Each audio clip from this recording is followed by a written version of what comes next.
Get ready for some life-changing results. Matt had gained weight from his sedentary lifestyle, had low energy levels, couldn't keep up with his boys, started getting back pain, was on a CPAP machine for snoring in his sleep.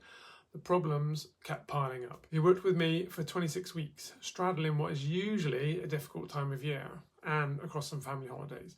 He's had huge results. Over 3 stone in weight loss, 18.5 centimetres from around the belly, gone. Back pain, gone. More mobility and movement. Runs with the boys, loads of energy, enjoys his food and drink, and that CPAP machine is gone. The list keeps going on. Here's my chat with Matt. My name's Matt Evans. I'm 51 and father of 2 kids, 2 boys, aged 11. I'm one of these very lucky people that was able to retire young and have developed something of a sedentary lifestyle since then. And weight has gone the wrong way, health has gone the wrong way, and so that's what we got together. Okay, so what was your goal and your reason for signing up with me? Well, I knew sort of some of the basics about nutrition and training and that kind of thing, but I realized I didn't have any accountability in my life. I didn't have a circle of friends around me, or something to keep me honest and give me some honest feedback and sort of make me do what I knew I needed to do. And I'd been out of the culture of health for a long time. And so I felt that I really needed someone to keep me honest and put me on track. Even though some of the things I already sort of knew what to do, I needed someone to like push me to do them, and it made me accountable. So I found you online, Paul, and I thought, let's give this a go. It sounds like it's what I need. Yeah, cool. And what happened after you signed up? How did we kind of start the process? Right, so yeah, you came over to my house, didn't you? And we sat down with my wife. You got some background on my sort of history with body weight and fat levels and exercise, and what had worked for me in the past, if I had addressed it in the past, and what had failed. And I think we probably talked a bit about my lifestyle and my home life, body weight measurements. Yeah, we went from there, and you put together the plan. What would you say is your biggest lesson from the whole process?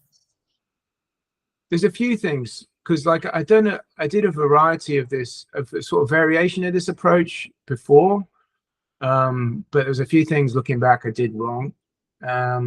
One is, I think that you don't need to cut the calories as much as you think, especially when you've got a lot of fat. So in my case, a healthy weight is about 84, and I was at 104. So when you're coming down from that level, yeah, you estimated 2,000 calories for me. And at first I was like, oh, that's a bit high. You know, I thought I'd have to be 1,500 or something like that. But actually worked really well, really well, that number. And most weeks I was almost exactly that number. So that was the right number. Another is that, which I suppose is consistent with that, which is that you don't have to be as hungry as I thought you would need to be. So I asked you at the start of the process, would I have to be at least hungry at least some of the time? And you actually said yes. And I think that's true, but it's only like now and again. I mean, there might be one day a week when you are hungry, or one day every 2 weeks where you're really hungry, but it's not like I thought I'd be hungry all the time every day, or for several hours every day, but that's not the case.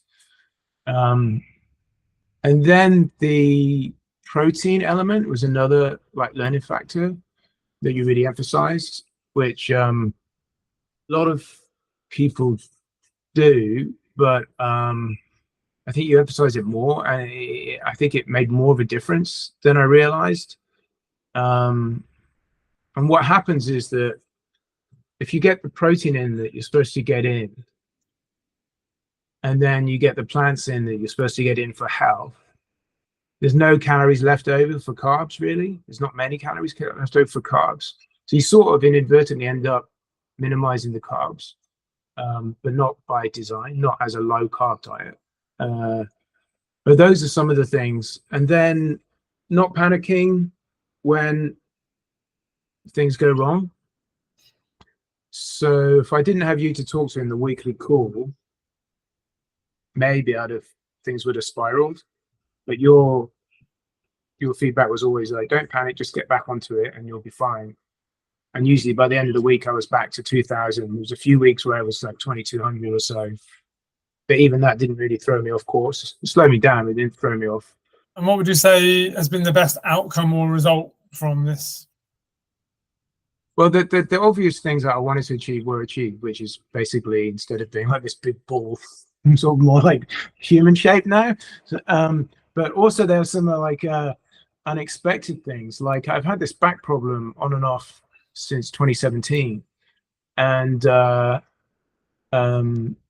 stuff that the physio gave me to do, which is like core work, didn't really help. And it did get better when I was walking more or swimming more, but it was always there in the background. Whereas now I don't notice it at all most days, except very occasionally when something goes wrong. I have to, like, there was one day during this period we worked together, I can't remember what it was, but I had to lift a heavy object or something and it threw it out and it was sore again for 2 or 3 days. But it seems that, like, I mean, it's a classic kind of thing your doctor will tell you, right? If you want your back pain to go away, try and lose some weight, number one. It's a common sense thing, but it wasn't top of my mind as a priority. It wasn't one of the reasons it came to you, but it's really helped.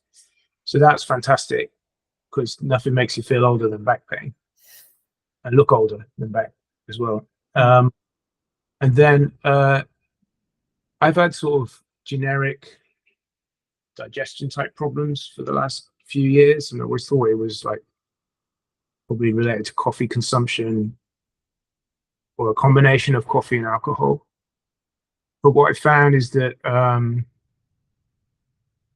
even in the days when I don't drink as much alcohol as I did before, obviously, because I'm controlling my calories, but even on the days where I do, I don't seem to have those stomach problems as much.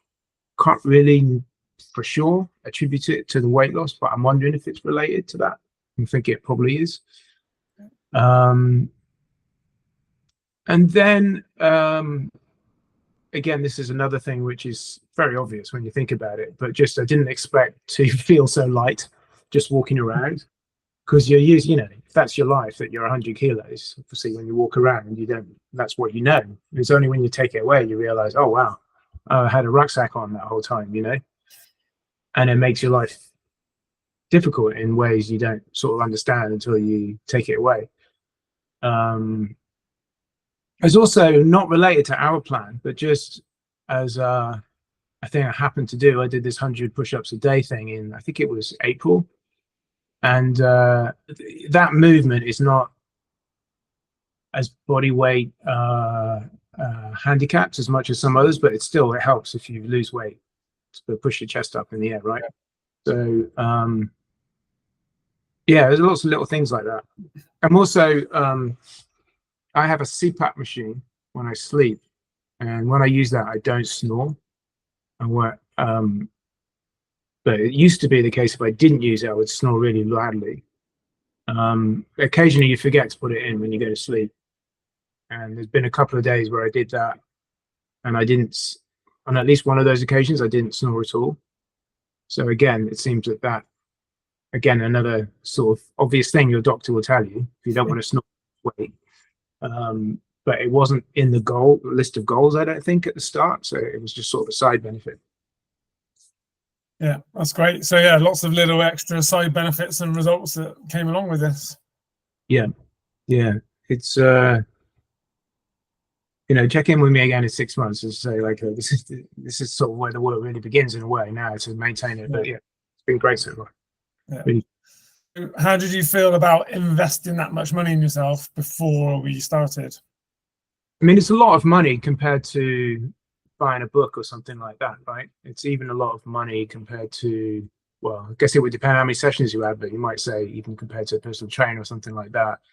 But it's compared to what I might spend trying to fix health problems, Yeah, so you think about something like a back problem, like when you're in that pain, you pay an enormous amount of money potentially to get out of it if you have the money in your bank account. So I'm not going to pretend it wasn't like, a bit of a sort of painful amount to pay initially. It's a good value. I think it's a good value. Yeah. Okay, yeah. So that was my next question: is how do you think about that investment now that you've come to the end of 20 weeks? If you were to say like this is where you'll be in 5 months or whatever, 4 months, and this is where you are now, and here's a pill you can take, or here's a machine you can use, or there's a certain amount. Think about how much money you would spend on that, whatever that process is.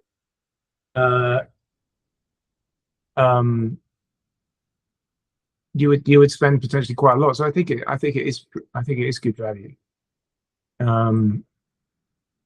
Yeah. So it's not something that everyone can afford, obviously, but I would certainly recommend it to those who feel that they could cover that. And so yeah, last thing I guess is how you feel about moving forward by yourself now. I won't say I'm 100% confident, but I'm 90% confident. I know what to do. There's no rocket science to it. It's not, and it's easier when you're helping. But I think that I'm fairly confident that I can keep this up on a sustainable basis. Yeah. So the work we've done up to this point, it kind of feels that it is sustainable. Yeah, I think so, because what happened maybe is a bit different from some of your other clients. We did that extra 8 weeks at the end, and in those 8 weeks I sort of drifted into maintenance for several of those weeks, didn't I? Yeah. But I had a couple of weekends with alcohol and so on. What we found, actually, I still kept losing weight, but at a slower rate. But maybe in 1 or 2 of those weeks, I was probably more like maintenance mode. And so I can look back on that and say, okay, so that's my sustainable lifestyle. The weeks I had, how I lived in those couple of weeks. And they were pretty good weeks, Yeah. So I think it's sustainable. Yeah. There's still discipline to be maintained. It's not like now I can celebrate. Still have to keep an eye on things. It's been really good to work with you. Is there anything else you want to kind of add at the end? I just stick to the fundamentals like we were talking about earlier.